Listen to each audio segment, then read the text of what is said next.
From the Presidential Palace, Manila, Dateline Malacañang.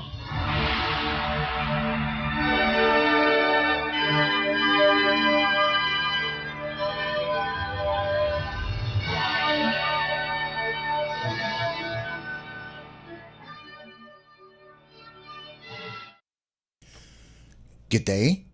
This is Dateline Malacañang. Philippine President Ferdinand R. Marcos Jr. on Thursday led the inauguration of the Soro-Soro Ibaba Development Cooperative or SIDC Grains Terminal and Trading Project at Simlong Town in Batangas City. In his speech, the President highlighted the government's commitment to strengthen the country's agriculture sector. The SIDC, one of the largest agri-based cooperatives in the Philippines, has been empowering farmers and cooperative members for over 5 decades. Founded in 1969, it continues to expand its initiatives to improve market access, enhance production quality, and ensure sustainable livelihood for its members. The newly inaugurated Grains Terminal and Trading Project further strengthens the SIDC's role in the agricultural supply chain. This development follows the cooperative's investment in a state-of-the-art rice mill inaugurated in 2021 with a 5-ton per hour capacity to process rice for its farming members. Let us listen to the speech of Philippine President Ferdinand R. Marcos Jr. during the event. Ngayong araw na ito, ikinararangal ko na napasinayaan ang Soro-Soro Ibaba Development Cooperative o SIDC Grains Terminal and Trading Project. Sa pakikipag-ugnayan ng SIDC at Batangas City Local Government kasama ang Department of Agriculture Philippine Rural Development Project, isang mahalagang proyekto ang naisakatuparan natin. Nakita ng lokal ng pamahalaan ng Batangas at ng DA na may kakulangan tayo sa supply ng mga feeds. Ang kooperatibang kasama naman nito ay gumagawa na ng feeds mula pa noong 1987. Kaya naman, minabuti natin makipagtulungan sa SIDC upang matugunan ang kakulangan na sa supply natin na pagkain o feeds. Sa tulong ng DA at World Bank, nakapagpatayo tayo at ang SIDC ng higit 270 milyong pisong pasilidad. Ito pong feed mill facility na ito ay may 2 silo na may kabuong ng kapasidad na 12,000 metriko tonelada ng mais. Katumbas ito ng 480,000 sako na pakain para sa higit na 1,000 baboy o kaya naman ay halos 600,000 manok. Sa pamamagitan nito, mas magiging maayos ang pag-iimbak ng ating mais. Mas magiging matibay ang ating suporta sa industriya ng poultry at saka ng livestock.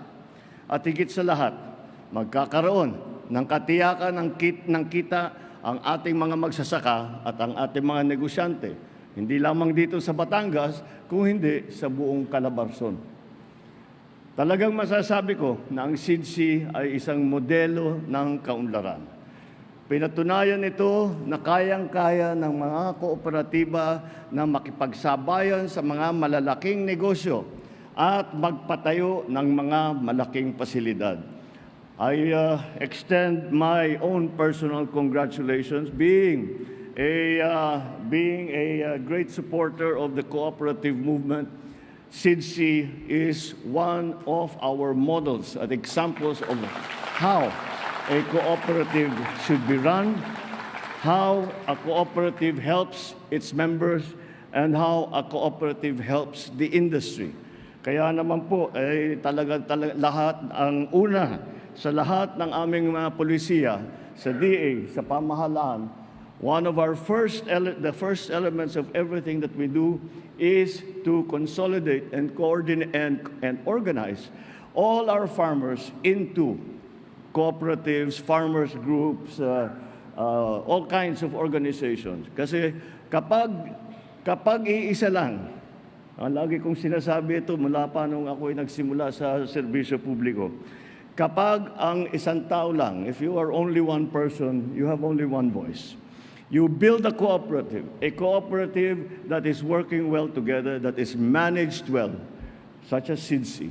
And you will find na palaki ang boses ng ating mga magsasaka, ng ating mga mangingisda, kapag ang kooperatiba natin ay matibay at buo ang suporta na natatanggap nila galing sa pamahalaan. Kung nagawa ito ng SIDSI, nakakatiyak din ako na magagawa nito ng iba pang mga kooperatiba sa bansa. Kaya nananawagan po ako, mas patatagin pa natin ang ugnayan sa pagitan ng pamahalaan at sa pribadong sektor, kasama ang ating mga magsasaka. Dahil sa ating pagsasanib puwersa, nakita natin na posible pala na maraming hangarin natin ay mas matulungan pa ang ating mga kababayan. Nakita rin natin na kaya pa natin magbigay ng oportunidad sa ating mga magsasaka upang maabot ang kanilang mga pangarap. Lagi po ninyong tandaan na kami sa pamahalaan ay walang tigil sa pagbibigay ng suporta sa inyong mga pangangailangan upang mapabuti ang sektor, mapabuti, mapatibay, mapalakas at mapalaki ang sektor ng agrikultura. Kaya tinatasan ko ang DA na makipag-ugnayan sa CDA, Cooperative Development Authority, para patibayin, palakasin ang mga kooperatiba ng ating mga magsasaka. Gaya ng SIDSI, tutulungan natin ang mga kooperatibang ito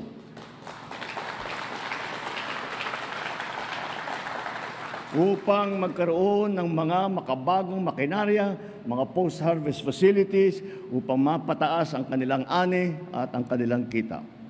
Plano rin ng pamahalaan na maglaan ng pondo para sa mga dryer, mga silo, warehouse, rice at corn mill at iba pang mga kagamitang agrikultura. Dahil dito, mababawasan ang nasasayang na bigas at mais, mapapababa natin ang presyo ng pagkain, at mas magiging produktibo ang ating mga magsasaka. Paigtingin din po natin ang mga proyektong magpapabuti sa irigasyon at patubig na nagagamitin sa mga pump station para sa mas matipid at epektibong daloy ng tubig sa mga bukiran. Ilan lamang po ito sa mga ginagawa ng pamahalaan na para sa ating mga magsasaka. Tinitiyak po natin sa inyo na gagawin namin ang lahat upang matupad ang mga ito. Palalawakin pa natin ang mga programa na ito. Ipapabuti natin at ipapataas ang ating produksyon sa pamamagitan ng pagbibigay ng mas epektibong makabagong teknolohiya. Titiyakin natin na abot kamay ang lahat ng suporta upang mapabilis at mapadali ang pagdadala ng kanilang ani sa merkado. Mga kababayan, ating aalahanin na ang bagong Pilipino ay parang isang masikap na magsasaka. Siya ay may disiplina, may husay, may pagmamahal sa bayang kanyang pinapalago. Patuloy tayong magsikap, patuloy tayong magtulungan at magsulong para sa pag-unlad ng bagong Pilipinas.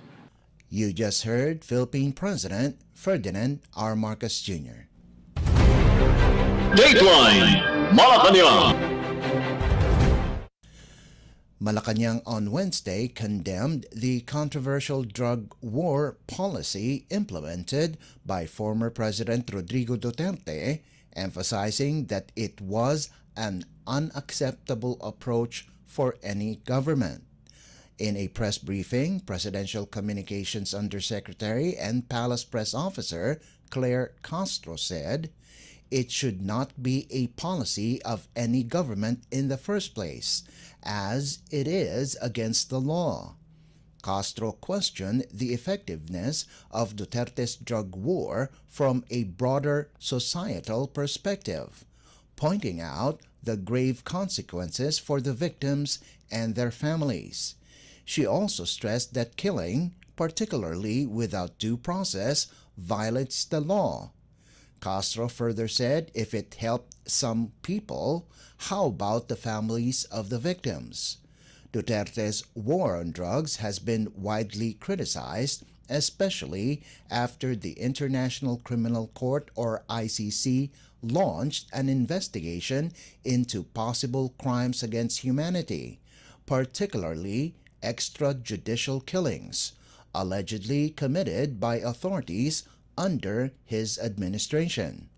While acknowledging that victims of drug-related crimes have the right to pursue legal action, Castro noted that Duterte's approach was not a policy that should be followed.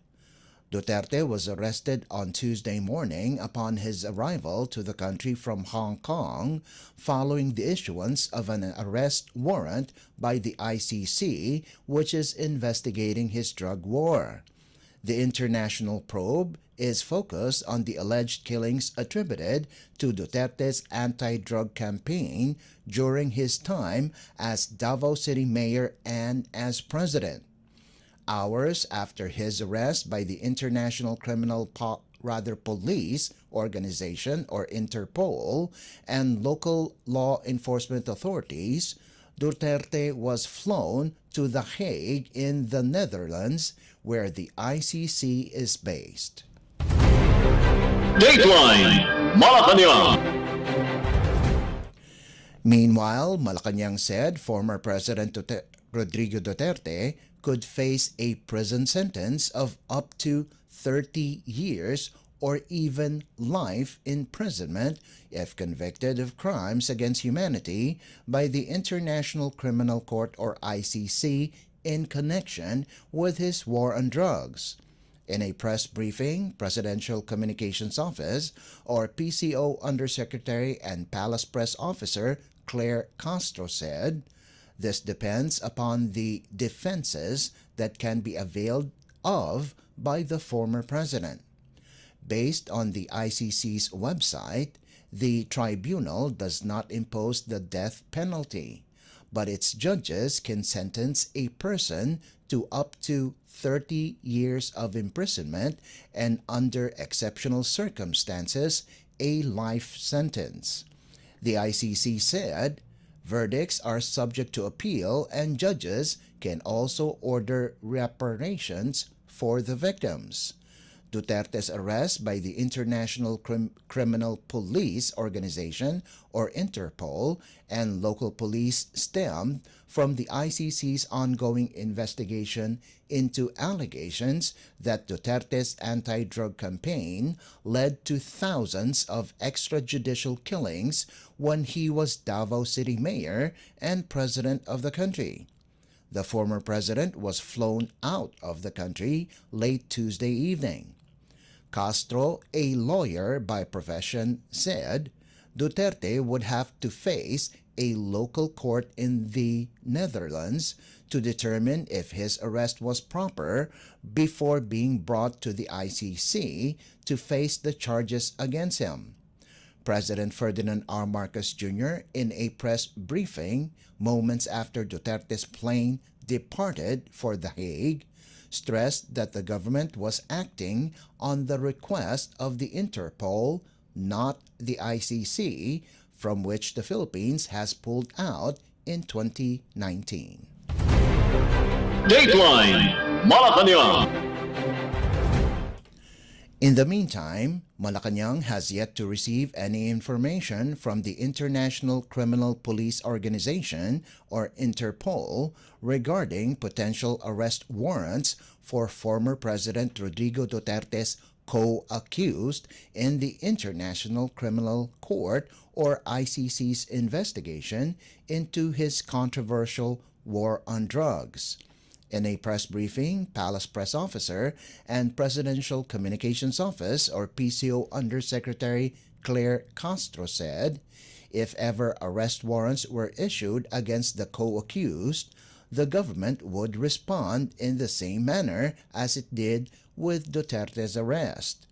Duterte was apprehended on Tuesday by Interpol and local police personnel in connection with the ICC investigation into the alleged crimes against humanity committed during his time as Davao City Mayor and President.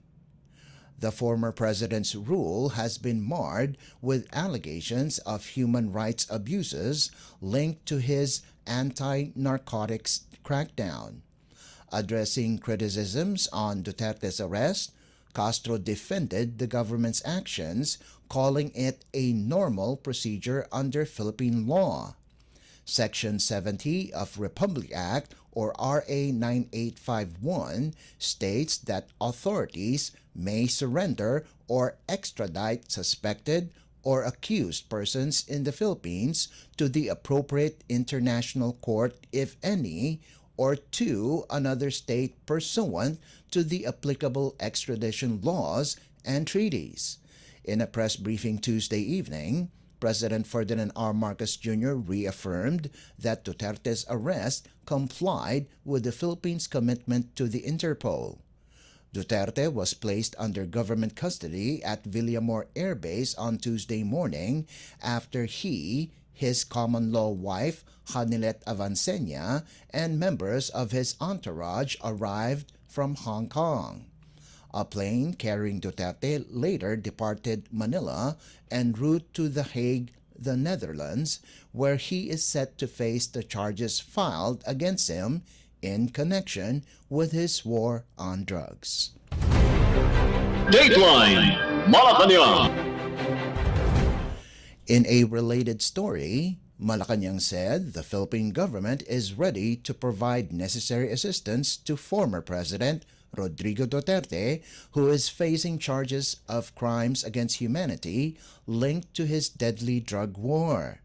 This was after Duterte was flown to The Hague in the Netherlands, where he is expected to face the International Criminal Court, or ICC, and answer the alleged crimes he committed when he launched the war on illegal drugs in the Philippines when he was the mayor of Davao City and the country's president. In a Palace Press briefing, Palace Press Officer and Presidential Communications Office, or PCO Undersecretary Claire Castro said, Republic Act, or RA number 9851, states that even if former President Duterte is said to be prosecuted or needs to have a hearing at the ICC, the government will not neglect him, especially if it concerns his rights.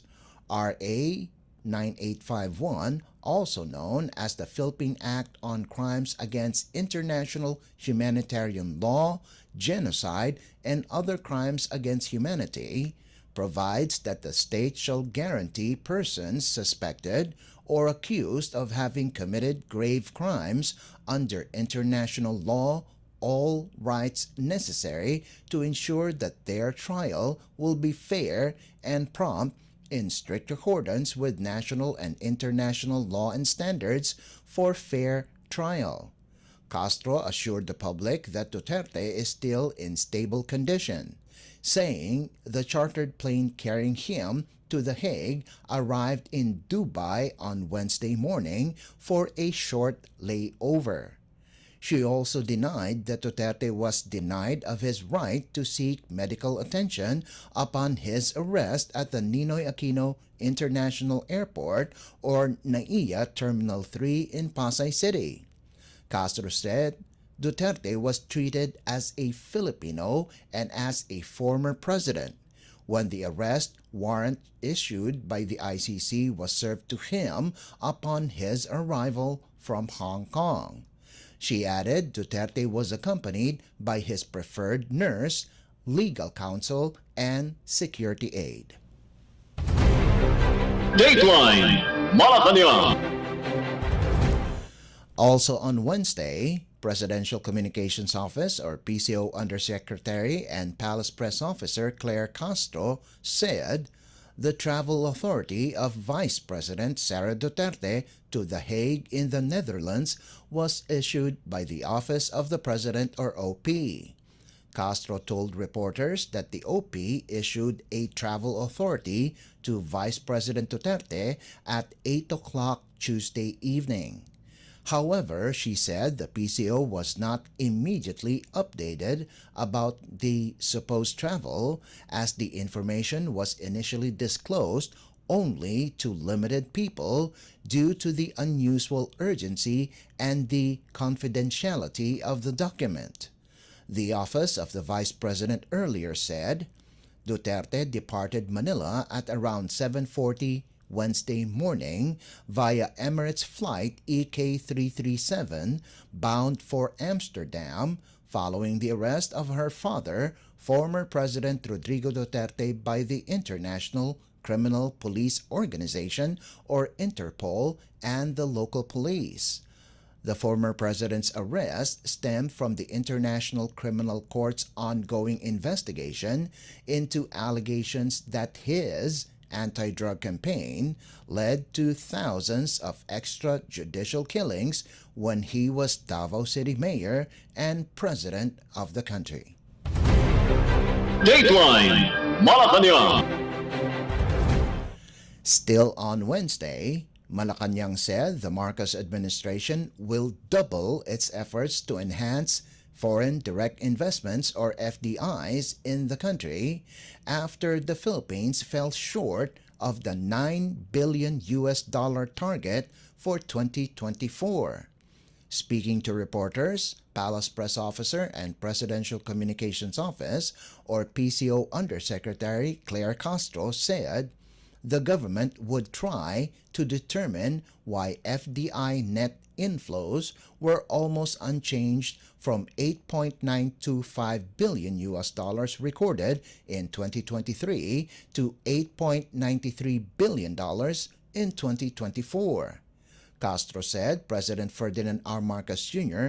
is also holding several meetings to make sure that foreign investments in the country would further improve.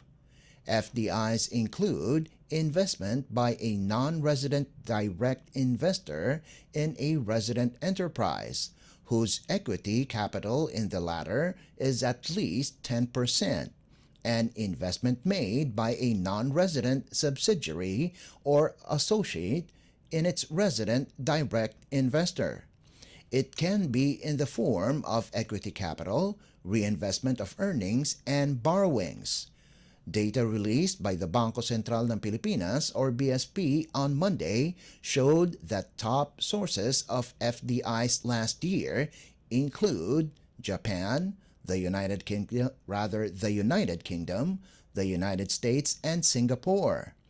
According to the BSP report, the FDIs were channeled mainly to manufacturing, real estate, and information and communication. For December 2024 alone, FDI net inflows amounted to $110 million. The BSP said Singapore, Japan, United States, and Korea were the top sources of FDIs during the month. Dateline Malacañang. And finally, the Slovenian government formally opened its embassy in the Philippines, its first ever mission established in the Southeast Asian region.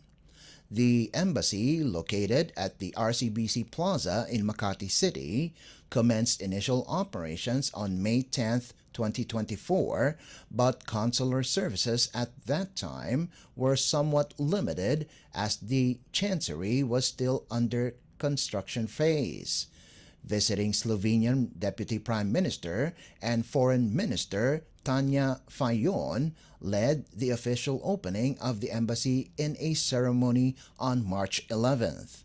She was joined by Foreign Affairs Undersecretary Maria Teresa Lazaro and Slovenian Ambassador to the Philippines, Smiljana Gnec.